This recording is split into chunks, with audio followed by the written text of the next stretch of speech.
a call for immediate action or the threat of military intervention.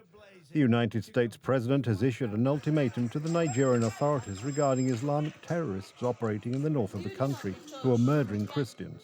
The Pentagon is said to be working on a plan for ground attack, possibly involving special forces. The authorities in Abuja strongly reject Washington's accusations and call for dialogue. However, the White House wants real action, which, according to Nigerian Christians, the authorities are essentially failing to take. There were warnings on social media and comments during press conferences.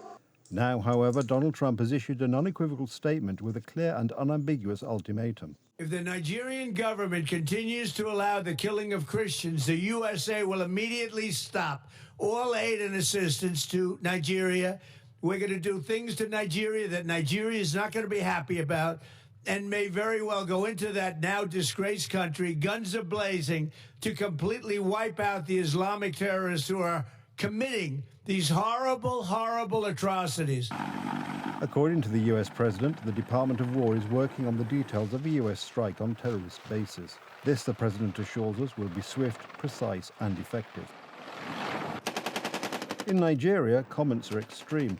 The Christian community openly supports the US President, emphasizing that the authorities in Abuja are doing nothing to protect them or to bring justice to the victims of terrorists. Being in a country whereby Christians are being killed, Christians are being denied. Okay, look at what happened to the other lady called Deborah some time ago. She was killed as a Christian, and she's a Christian. And up to now, she has not gotten justice. There's no justice, and nothing is being done.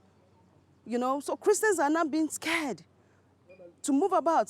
Christians are scared to worship freely. The priests, the lay leaders, I mean, the seminarians and all that. So things need to be done. It's bad.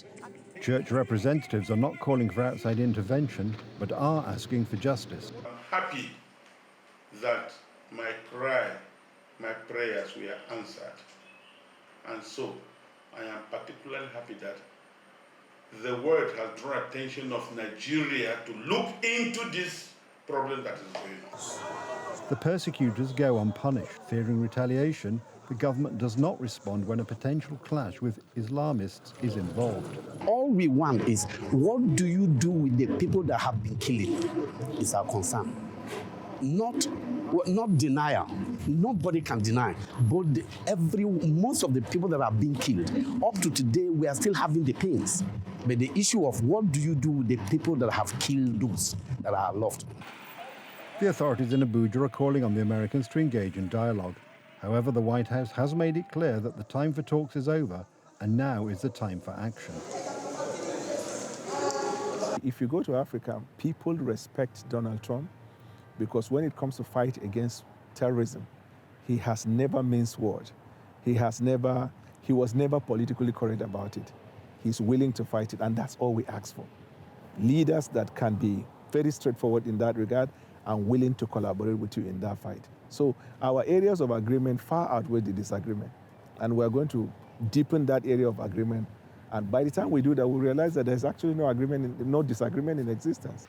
These areas of agreement include the aid Nigeria receives from the US government. The problem is that Donald Trump wants to freeze all funds transferred to the Nigerian authorities until they resolve the issue of the attacks. Considering what is at stake here, it is possible that terrorist militias themselves will want to take advantage of the situation to provoke the Americans into action and cause chaos in the country.